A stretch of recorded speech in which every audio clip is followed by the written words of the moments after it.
Isang mapagpalang umaga sa ating lahat, mga kapatid ko kay Kristo. Mula sa The Solid Rock Morning Devotion, isang kagalakan na muli tayo ay makapagbulay-bulay sa salita ng Panginoon sa umagang ito. Mga ilang minutong pagbubulay-bulay ng mga salita ng Panginoon upang papurihan at sambahin ang ating Panginoong Hesukristo.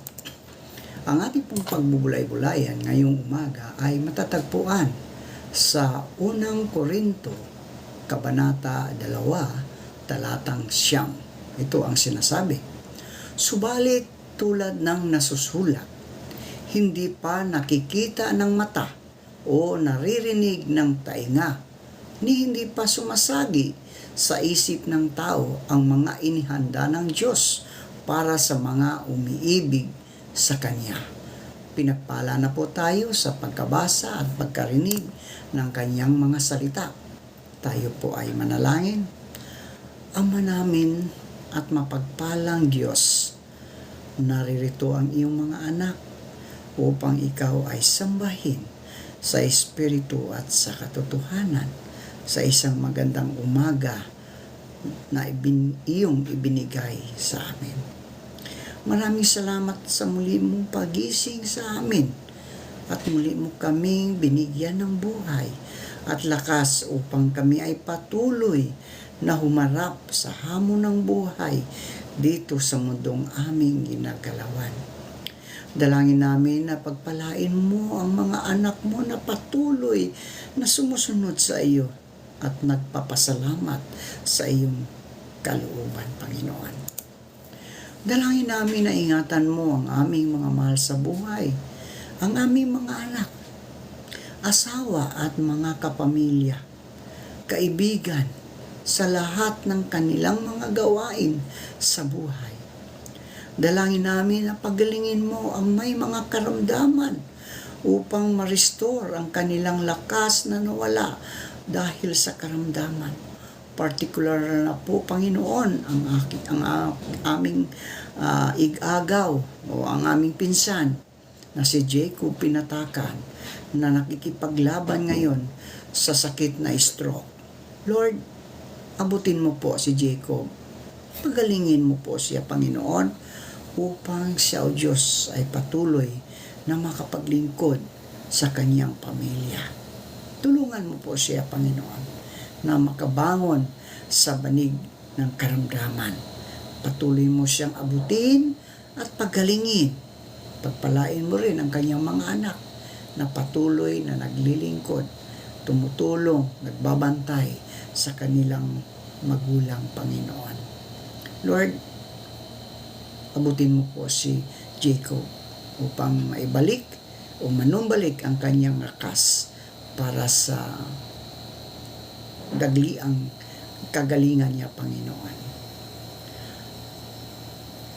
Kami, O Diyos, ay nagtitiwala sa iyo na iyong pagalingin si Jacob sa ngalan ng iyong anak na si Hesukristo na namatay sa krus at muling nabuhay. At dahil doon, mga Panginoon, kami ay iyong pinagaling sa aming mga karamdaman. Salamat, Panginoon, sa mga katugunan sa aming mga panalangin. Amen.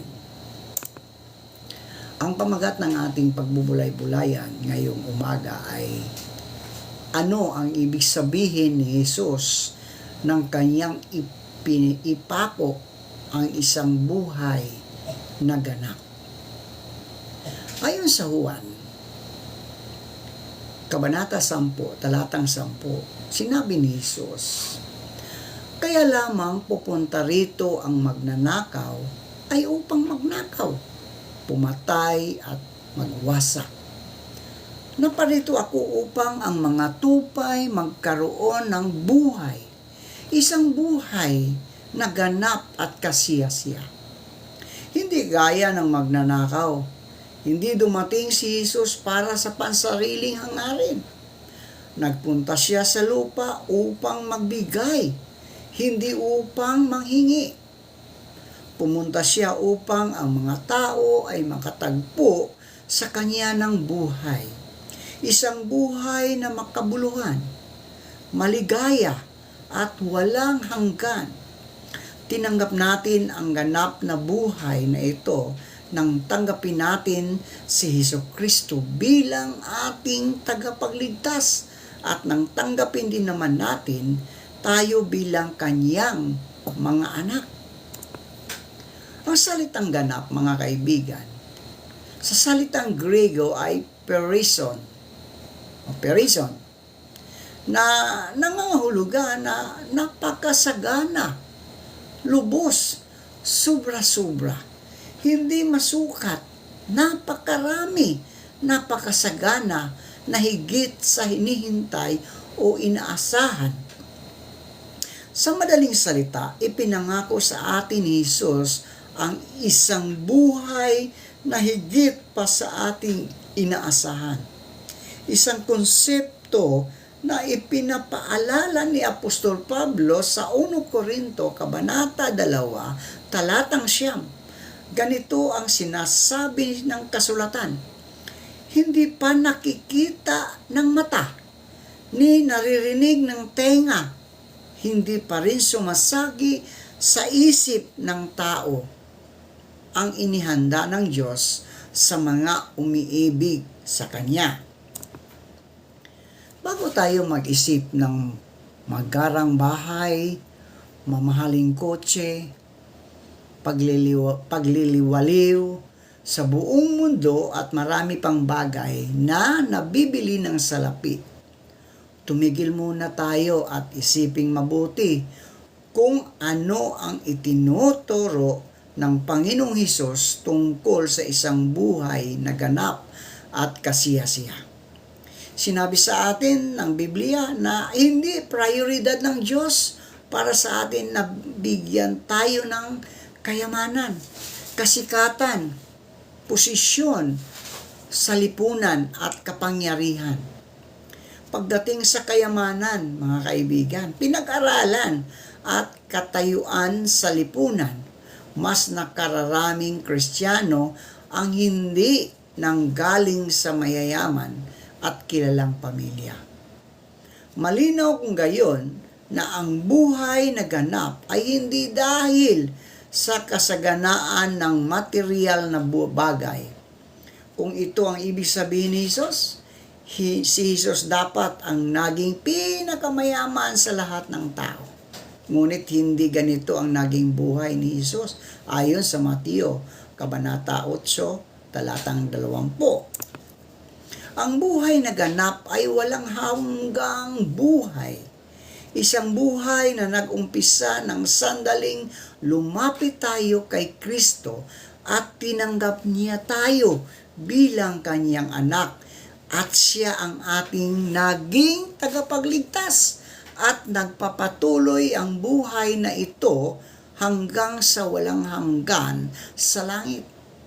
Ibinigay mismo ni Jesus ang kahulugan ng buhay na ganap sa Biblia, lalo't higit ang buhay na walang hanggan. Ito ang buhay na walang hanggan. Ang kilalanin kanila ang iisa at tunay na Diyos at si Hesukristo na iyong sinugo ayon sa Juan, Kabanata 17, talatang 3.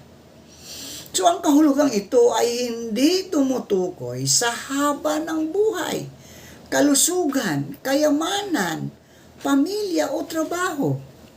Ang totoo, ang tanging binabanggit dito ay ang kaalaman tungkol sa Diyos na siyang susi sa isang tunay na buhay na ganap at kasiyasiya. Ano ngayon ang buhay na ganap? Una, ang kaganapan ng buhay na ito ay sa espiritual, hindi sa material. Sa katotohanan, hindi gaanong interesado ang Diyos sa pisikal na kalagayan ng ating mga buhay, mga kaibigan. Sinabi niya na hindi natin kailangang mag-alala tungkol sa ating kakainin o daramtin, ayon sa Mateo 6, talatang 25 hanggang 32. So ang pisikal na pagpapala ay maaaring hindi maging sangkap ng isang buhay na nakasentro sa Diyos. Maging ang ating kahirapan o kayamanan ay hindi indikasyon ng ating katayuan sa harap ng Diyos. Na kay Solomon na ang lahat ng material na pagpapala na ninanais na makamtan ng lahat ng tao. Ngunit kanyang natagpuan na ang lahat ng ito ay walang kabuluhan. Gayon din naman, nakontento si Apostol Pablo sa anumang kalagayan sa buhay na kanyang nararanasan. Pangalawa, ang buhay na walang hanggan, ang buhay na hinahangad ng tunay na Kristiyano ay hindi nasusukat sa haba, kundi sa pagkakaroon ng relasyon sa Diyos. Relasyon, mga kaibigan. Hindi relihiyon, relasyon sa Diyos. Ito ang dahilan kung bakit noong tayo ay maging mananampalataya at tumanggap ng kaloob na banal na Espiritu, sinasabi sa Biblia na magkaroon na tayo ng buhay na walang hanggan. Bagamat hindi pa natin naranasan ang buong kaganapan, ang haba ng kasaganaan ng buhay dito sa mundo ay hindi nangangahulugan ng isang buhay na ganap. Panghuli, ang buhay ng Kristiyano ay umiikot sa paglago sa kabutihan at pagkakilala sa ating Panginoon at tagapagligtas na si Hesukristo. Ayon sa pangalawang Pedro, Kabanata 3, talatang 18. Itinuturo nito sa atin na ang ganap na buhay ay isang nagpapatuloy na proseso ng pagkatuto, pagsasanay at paglago, maging sa pagbagsak at pagbangon, pagsasaayos, pagtitiyaga at pagtatagumpay. Dahil ang ating kasalukuyang kalagayan ay tila malabong larawan na nakikita natin sa salamin. Ayon sa 1 Korinto, Kabanata 13, talatang 12. So isang araw, makikita natin ng mukhaan ang Diyos at ganap natin siyang makikilala. Ayon sa 1 Korinto, Kabanata 13, talatang 12. So sa panahong iyon, hindi na tayo magtitiis at makikipagbaka sa kasalanan. Ito ang buhay na ganap at kasiyasiya. Ito ngayon ang hamon sa atin, mga kaibigan. No? Bagamat natural pa rin nating ninanasa ang mga material na bagay dito sa lupa, ang ating buhay ay dapat na hindi umaayon sa takbo ng mundong ito.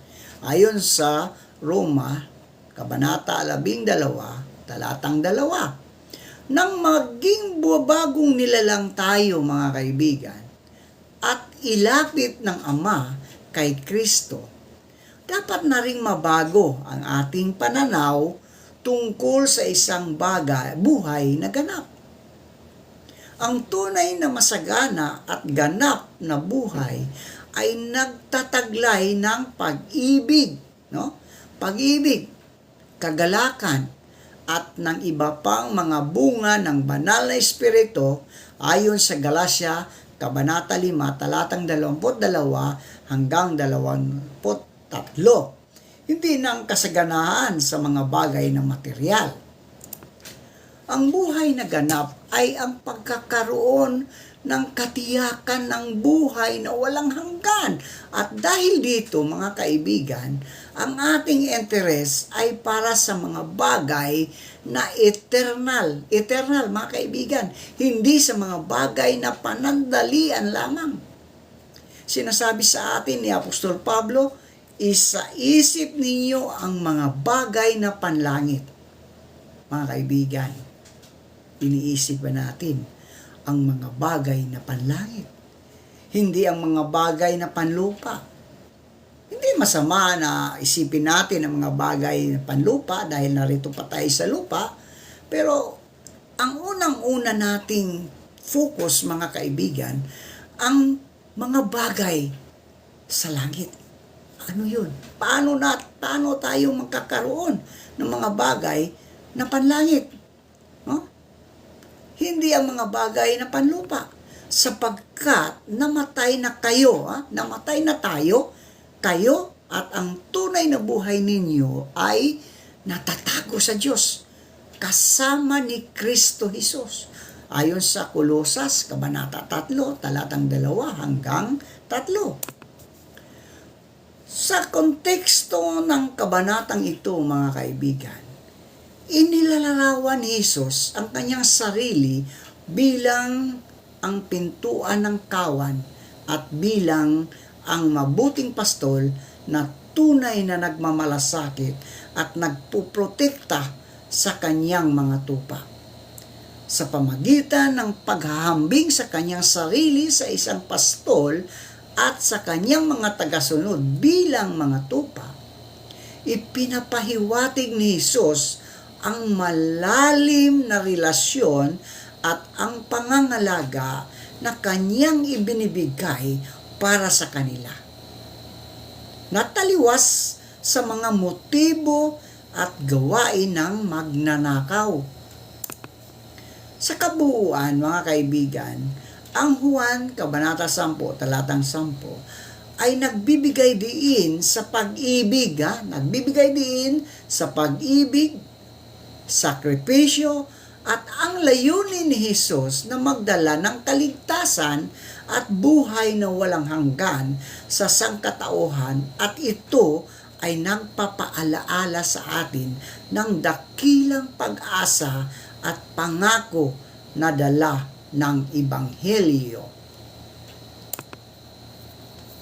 Manalangin tayo. Marami pong salamat, Panginoon, sa mga salitang aming na pagbubulay-bulayan. Totoo nga po, ang magnanakaw ay pumunta upang magnakaw, pumatay. Panginoon, dalangin ko na ang mga taong nasa madilim na kalagayan, naway maliwanagan sila sa iyong dugo na umagos doon sa krus ng Kalbaryo, upang sila, O Diyos, ay maliwanagan ang kanilang mga buhay.